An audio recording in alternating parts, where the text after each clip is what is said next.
I have a question for you. Are you appalled by the anti-Semitism that is around you all the time now, in the press, television, print, wherever? Well, just when you thought it couldn't get any worse in America, this morning's headlines had to shake you to the core. A man and woman, both staffers at the Israeli embassy, were killed. A man detained and handcuffed by event security was heard chanting, "Free, free Palestine." And I will not mince words when I tell you the real story. Here are the headlines that I'm talking about. Shooting near Capital Jewish Museum leaves 2 Israeli embassy officials dead.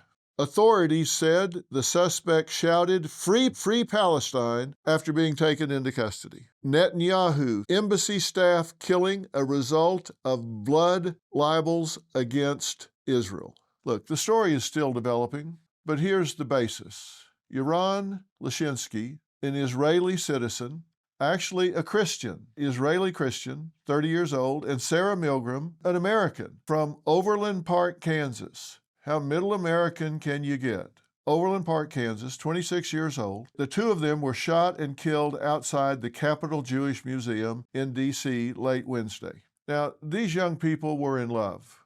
In fact, they were about to be engaged. Yaron had just purchased an engagement ring and was just days away from popping the question. He was going to propose on a planned trip to Jerusalem. Now, he was born in Germany, raised in Israel since he was 16. So here you have a couple, an Israeli Christian and an Overland Park, Kansas Jewish girl, in love, not bothering anybody.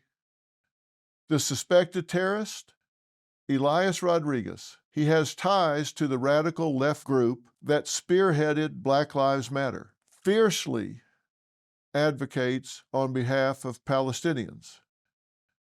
That's okay. If you want to advocate, and we're in a country with free speech, and you want to do that, and you want to exercise your right to free speech, you can do that. This isn't free speech.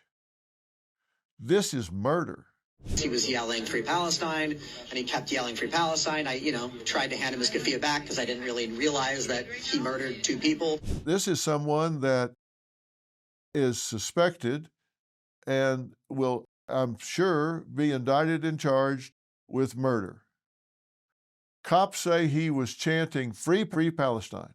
Now, it's also disturbing how some legacy media treated this as a run-of-the-mill street crime. Reuters headline, get this, 2 Israeli embassy staffers shot dead in downtown Washington, lone suspect held. Now, let me ask you something. Is that true? Yes, that's true. Is it accurate? Not even almost. That is true, but it is not accurate. Everything they said was true. There were 2 people on the streets in D.C. that were shot and killed. That part's true. Is it accurate? No. They were right outside a museum, and the gunman was shouting free Palestine" on arrest. Left that part out. Why? Why? Why leave that part out? The organization Honest Reporting compiled the following headlines to show how media blurs anti-Semitism. The BBC's analyst all but blamed Israel. The headline, "Shooting follows global criticism of Israel's expanding Gaza offensive." Really? So that is something that's being offered to make this okay? Link these 2 together, and so it trivializes what happened on the streets of Washington, D.C. in the United States of America?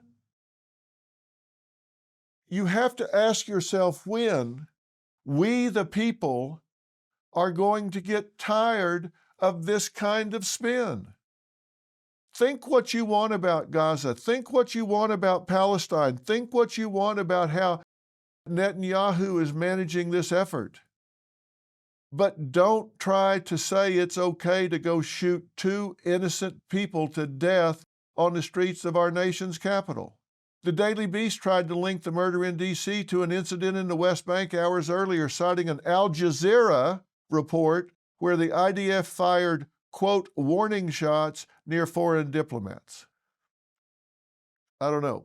I guess the bottom line is anti-Zionism is anti-Semitism. By denying Israel's right to exist, you deny the right for Jewish survival anywhere in the world.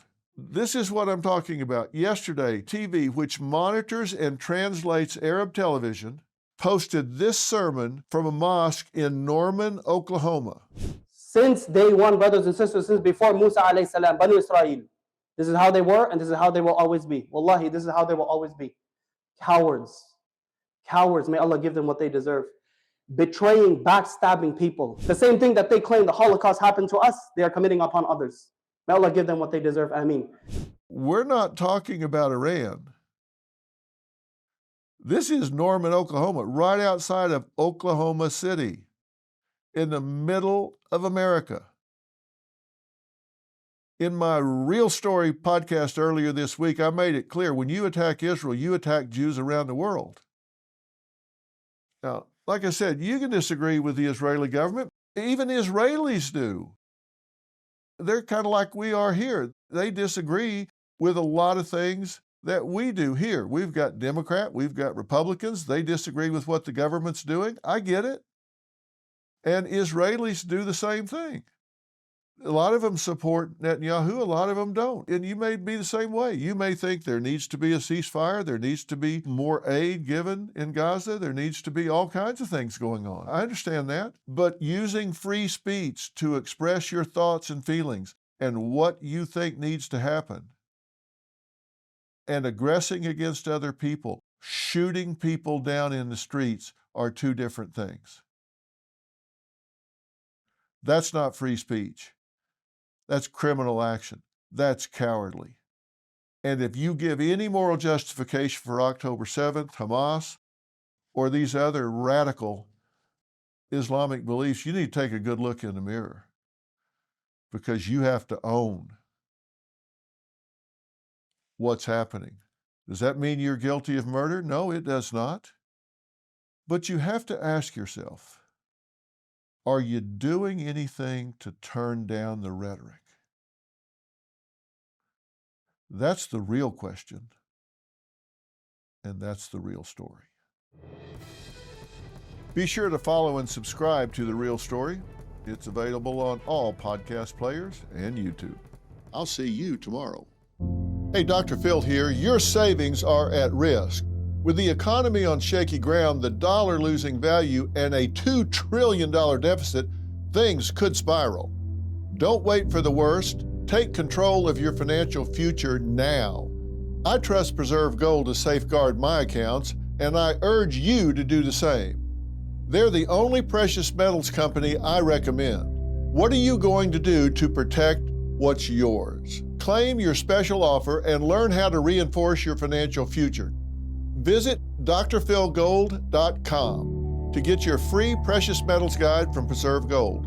With gold prices recently breaking records and analysts predicting this trend to continue through 2025, you cannot afford to wait.